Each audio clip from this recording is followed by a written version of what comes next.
श्रीराम. नको रे मना द्रव्य ते पुढिलांचे, अति स्वार्थ बुद्धी नुरे पाप साचे. घडे भोगणे पाप ते कर्म खोटे, न होता मना सारिखे दुःख मोठे. एकदा का माणसाला विलासी जीवन जगण्याची हाव निर्माण झाली की मग पैशाचा लोभ सुरू होतो. पण भ्रष्टाचाराचा पैसा घरात आला की अनिती आणि अशांती याही घरात येतात. आपल्या संस्कृतीला पैसा किंवा द्रव्य यांचं वावडं नाही.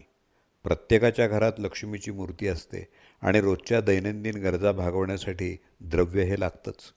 पण जोडून या धन उत्तम व्यवहारे असा प्रपंच करावा असं तुकाराम महाराजांनी सांगितलेलं आहे. सामान्य माणसांचं शोषण करून मिळालेली संपत्ती तापदायकच ठरते. मिळणारी प्राप्ती आणि वैभव उपभोगणं हे सापेक्ष असावं. ज्याचा पगार जास्त आहे त्यानं गाडी वापरावी, पण गाडी वापरण्यासाठी जास्त पैसे वाममार्गानं मिळवावे हे मात्र चुकीचं आहे. आपली क्षमता आणि स्वभाव यांचा मेळ घालून गरजा पूर्ण कराव्यात. संपत्ती अशा स्वच्छ मार्गानं मिळवावी की रात्रीची झोप सहजपणे आणि शांतपणे लागावी. आपले प्रयत्न आणि प्रारब्ध यानुसार आपल्याला जे मिळालेलं आहे त्यात आपण समाधानी असावं. नको रे द्रव्य ते पुढिलांचे. इथं पुढिलांचे या शब्दाचे दोन अर्थ होतात. पुढिलांचे म्हणजे दुसऱ्याचं द्रव्य नको, कारण त्याचे तळतळाट आपल्याला लागतात. आणि दुसरा अर्थ म्हणजे पुढील पिढ्यांची तरतूद करून ठेवावी इतकं द्रव्य गोळा करू नये, कारण पुढील पिढीला जर आयती संपत्ती मिळाली तर त्यांना त्याचं महत्त्व वाटत नाही.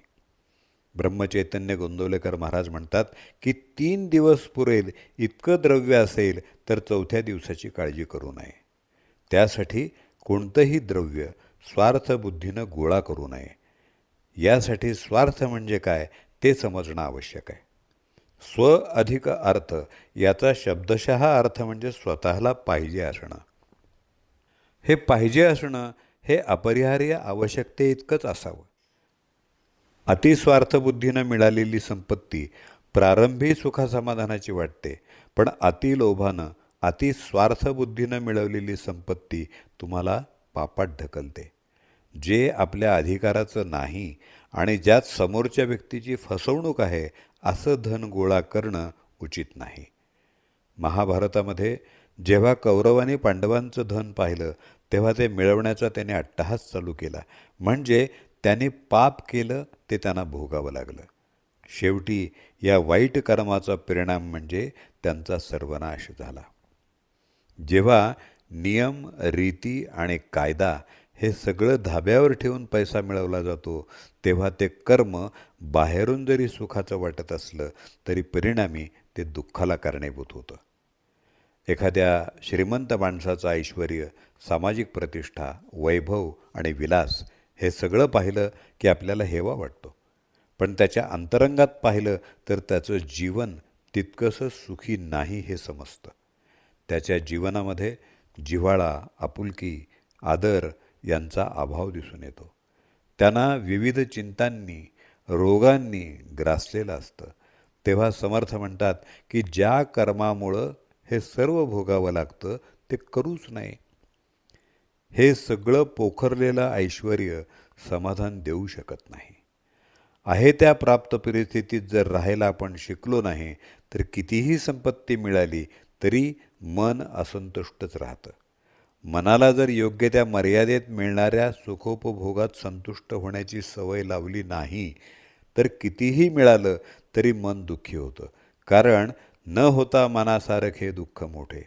अधिकाधिक चैन, लालसा आणि त्यातून निर्माण होणारी स्पर्धा, राक्षसी महत्त्वाकांक्षा यामुळं मनाला सुखशांती लाभत नाही.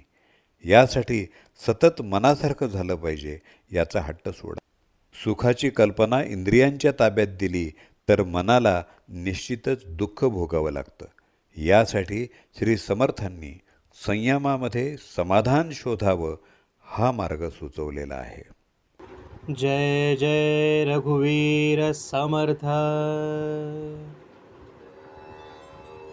नको रे मना द्रव्य ते पुढिलांचे, अति स्वार्थ बुद्धी नुरे पाप सांचे। घडे भोगणे पाप ते कर्म खोटे, न होता मना सारिखे दुःख. ข मोठे। श्रीराम श्रीराम श्रीराम